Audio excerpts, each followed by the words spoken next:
ये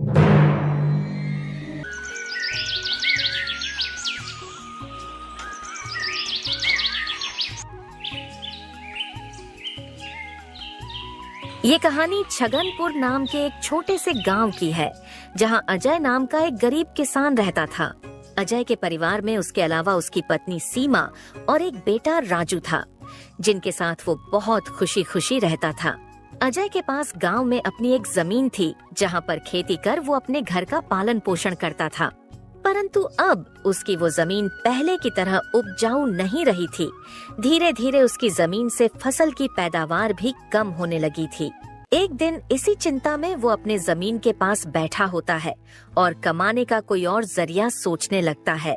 दिन प्रतिदिन मेरे इस जमीन से उगने वाली फसल कम होते जा रही है। लगता है मुझे अब कोई दूसरी जमीन लेकर काम करना होगा, या तो कोई और जरिया ढूंढना होगा कमाने का। पर अब मैं इस जमीन के भरोसे नहीं रह सकता हूँ। चलो एक बार चल के सीमा से राय लेकर देखता हूँ वो क्या कहती है इस बारे में। अजय तुरंत खेत से अपने घर की तरफ चल पड़ता है। घर पहुंचकर वो सबसे पहले अपनी पत्नी सीमा को आवाज लगाता है। सीमा जरा यहाँ आना, तो तुमसे एक जरूरी बात करनी है। अजय की आवाज सुनकर सीमा वहाँ आ जाती है।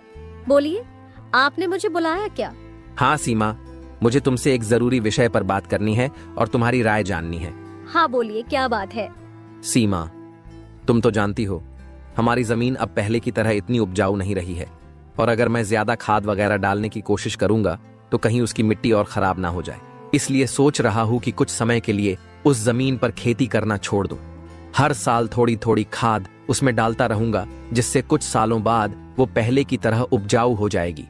फिर उसमें खेती करना शुरू कर दूंगा। हाँ, ये ठीक रहेगा। इससे आपकी जमीन भी सही रहेगी और उसमें उगने वाली फसल भी। हाँ, पर तब तक मैं क्या करूं? क्योंकि मेरे पास दूसरी तो कोई जमीन नहीं है, तो घर का खर्च चलाने और राजू के पढ़ाई के लिए कहां से पैसे जुटा पाऊंगा। आप एक काम क्यों नहीं करते, एक बार जाकर गांव के जमींदार काका से मिल लीजिए। वो तो बहुत अच्छे और नेक दिल है, वो आपकी जरूर कोई मदद करेंगे। हाँ सीमा, ये ठीक रहेगा, क्योंकि काका अगर कोई नया काम भी करने बोलेंगे तो वो उसमें भी मेरी मदद कर देंगे। ठीक है सीमा, तो मैं कल सुबह सुबह ही काका से मिलने उनके घर चला जाऊंगा।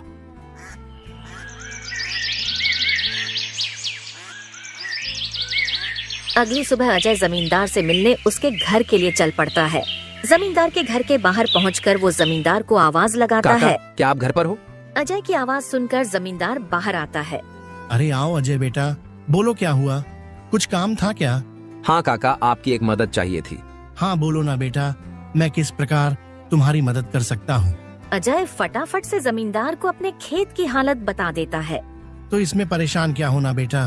काका, मेरे पास एक ही जमीन है जिस पर खेती कर मैं अपने घर का खर्च चलाता हूँ, और मैंने आज तक खेती के अलावा कोई दूसरा काम भी कभी किया नहीं। तो अब यही नहीं समझ रहा है मैं क्या करूँ। बेटा, खेती के अलावा दूसरा काम क्यों करना?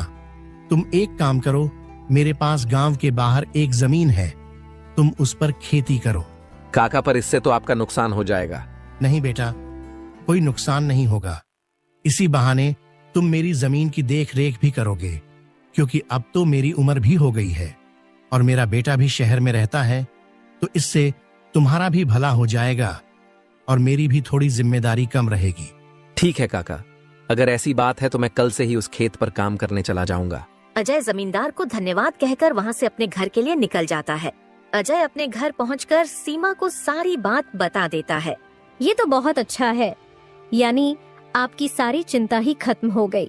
हाँ सीमा, अब मैं काका के खेत पर बहुत मेहनत करूंगा और कोशिश करूंगा कि एक दो और खेत खरीद लूं, क्योंकि भविष्य में ऐसी समस्या आए तो उसके लिए हम तैयार रहे।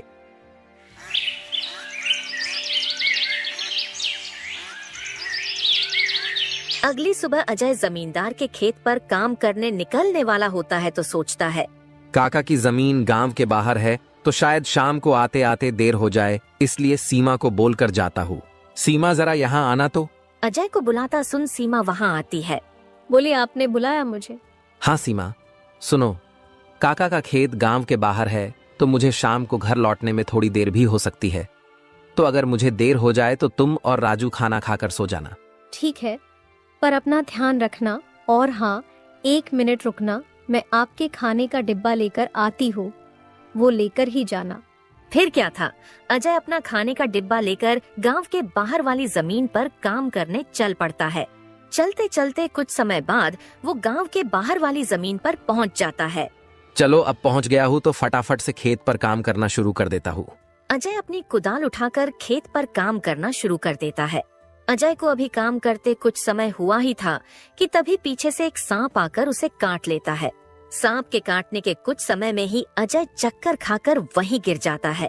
यहाँ अजय सांप के काटने से बेहोश हो चुका था, पर गांव के बाहर होने के कारण उसकी खबर अब तक उसके घर वालों को नहीं चलती है। सुबह की अब रात हो जाती है और सीमा अजय का इंतजार कर रही होती है। माँ को इतने परेशान देख राजू पूछता है, क्या हुआ माँ, पिताजी अब तक क्यों नहीं आए? बेटा, तुम्हारे पिताजी आज काम करने जमींदार काका के गांव के बाहर वाली जमीन पर गए हैं और उन्होंने मुझे बोला भी था कि उन्हें आते आते देर हो जाएगी, पर अब कुछ ज्यादा ही समय हो गया है। माँ, आप क्यों फिक्र कर रही हो? पिताजी ने जब बोला था कि उन्हें आने में देर होगी तो कुछ सोच समझ कर कहाँ होगा। एक काम कीजिए, आप जाकर सो जाइए। राजू की बात सुनकर सीमा अपने कमरे में सोने के लिए चली जाती है। अगली सुबह भी जब सीमा देखती है कि अजय अब तक घर नहीं आया है, तो परेशान होकर वो सीधा जमींदार से मिलने उसके घर की ओर चली जाती है। सीमा जमींदार के घर पहुंचकर उनसे अजय के बारे में पूछने लगती है। नमस्ते जमींदार काका। नमस्ते बेटी, बताओ कैसे आना हुआ? काका, अजय कल आपके गांव के बाहर वाले खेत में काम करने गए थे, पर अब तक घर नहीं आए हैं। क्या कहा बेटी? अजय कल गया था और अब तक घर नहीं आया? हाँ काका, उन्होंने मुझे कहा था कि खेत गांव के बाहर है तो आते आते रात हो जाएगी, पर अब तो रात की सुबह हो गई, पर वो अब तक नहीं आए हैं।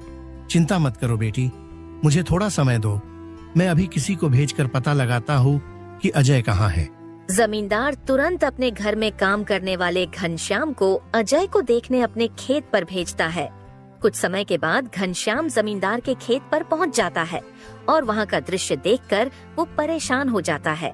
ये क्या, अजय का तो पूरा शरीर नीला पड़ चुका है। मुझे लगता है इसे किसी सांप ने काटा है।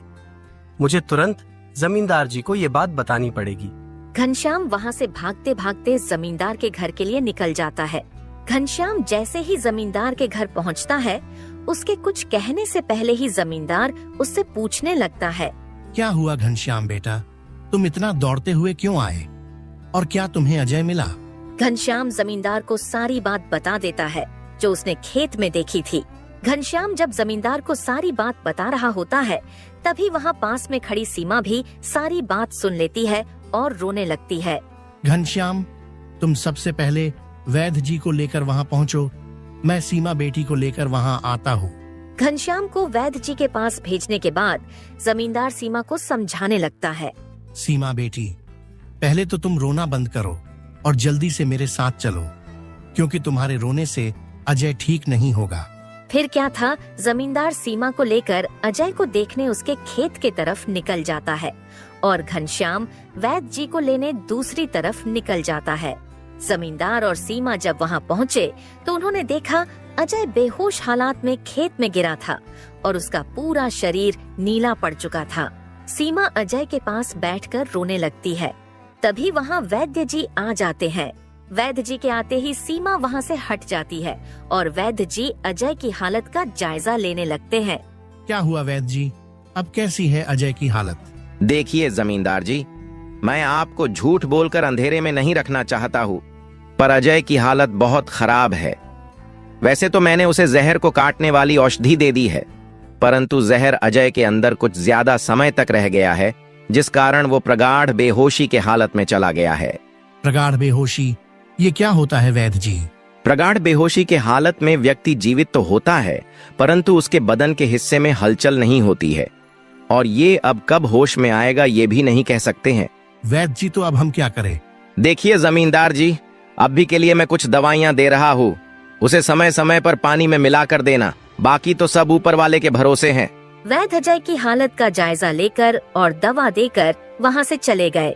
फिर कुछ गांव वाले अजय को लाकर उसको उसके घर के बिस्तर पर लिटा देते हैं।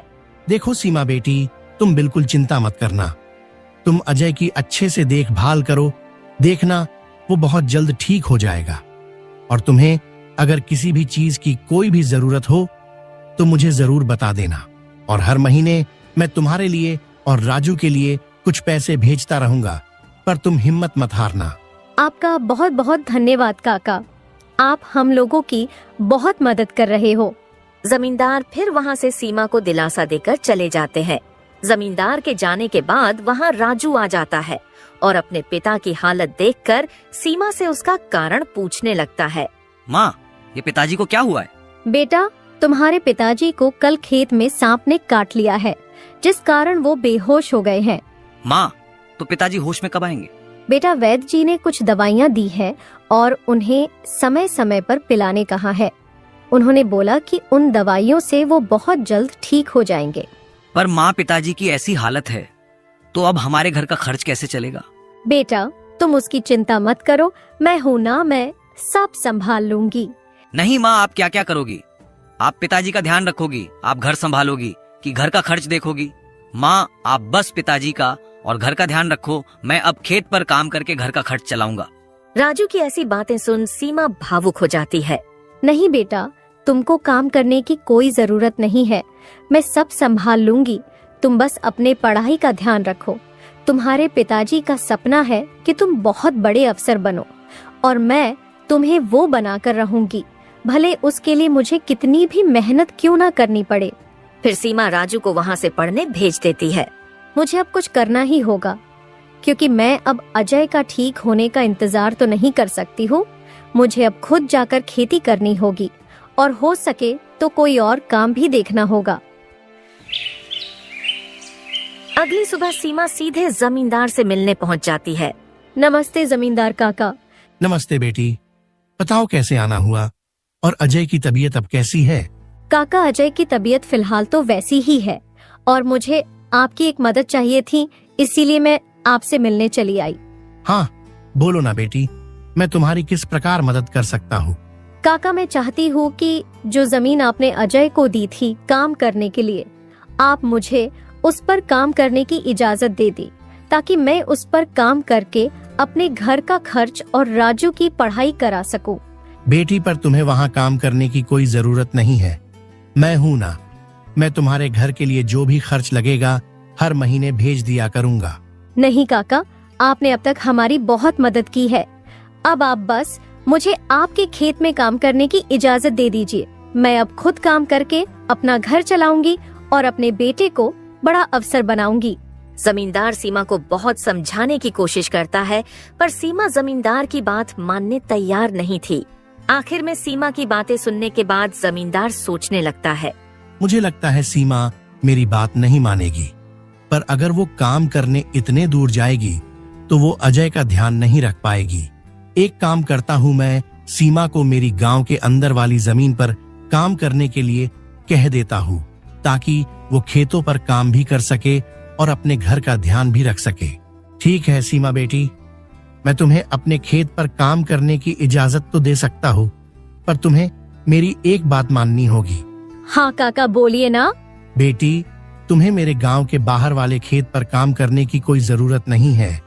मेरे पास तुम्हारे घर के नजदीक भी एक खेत है, तुम वहां काम कर सकती हो, ताकि तुम अपने घर का और अजय का दोनों को ख्याल रख पाओगी।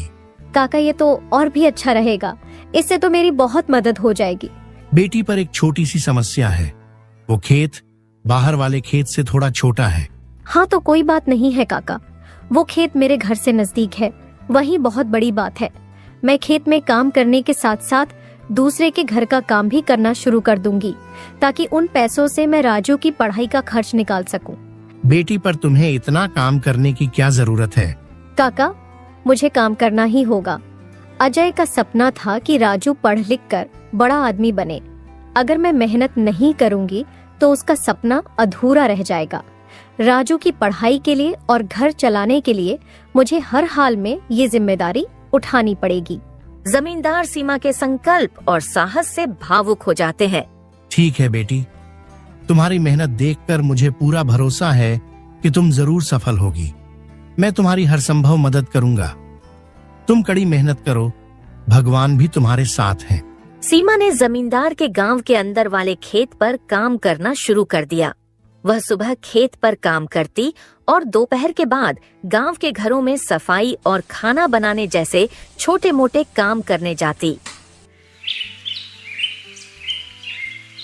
धीरे धीरे सीमा की मेहनत रंग लाने लगी। खेत में अच्छी फसल हुई, जिससे उसका घर चलने लगा और जो पैसे वह दूसरों के घरों में काम करके कमाती थी, वह राजू की पढ़ाई में खर्च करने लगी। बेटा, मैं चाहती हूँ कि तुम मन लगाकर पढ़ाई करो। तुम्हारे पिताजी का सपना है कि तुम अफसर बनो। मैं तुम्हारे लिए हर मुश्किल को पार कर लूंगी। माँ, मैं कड़ी मेहनत करूंगा। एक दिन मैं पिताजी का सपना पूरा करके दिखाऊंगा। सीमा की मेहनत और त्याग से गांव के लोग भी प्रेरणा लेने लगे। उन्होंने देखा कि कैसे एक माँ अपने परिवार के लिए हर कठिनाई का सामना कर रही है। इसी बीच अजय की हालत धीरे धीरे सुधरने लगी। वैद्य जी की दवाओं और सीमा की देखभाल ने जहर का असर कम कर दिया। एक दिन अचानक अजय को होश आ गया। अजय को होश में आते देख सीमा बहुत खुश हो गई। अजय, तुम्हें होश आ गया। भगवान ने मेरी मेहनत और दुआएं सुन ली। सीमा, मैंने तुम्हें और राजू को बहुत परेशान किया। नहीं अजय, तुम हमारी ताकत हो। जब तक तुम ठीक हो रहे थे, मैंने हर जिम्मेदारी संभाली और देखो, अब सब कुछ ठीक हो रहा है। अजय धीरे धीरे पूरी तरह ठीक हो गया। उसने सीमा की मेहनत और त्याग देखकर प्रण लिया कि अब वह उसके साथ कंधे से कंधा मिलाकर परिवार को आगे बढ़ाएगा। राजू की पढ़ाई भी सफलतापूर्वक चलती रही और कुछ सालों बाद वह एक बड़ा अफसर बन गया।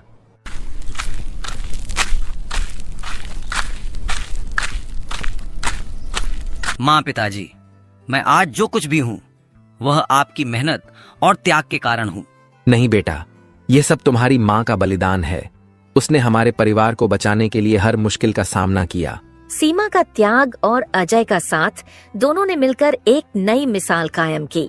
गांव वाले अब भी उनकी इस कहानी को आने वाली पीढ़ियों को प्रेरणा के रूप में सुनाते हैं। इस तरह माँ का त्याग की यह कहानी हमें सिखाती है कि एक माँ का समर्पण किसी भी चुनौती को पार कर सकता है और परिवार को जोड़ कर रखता है।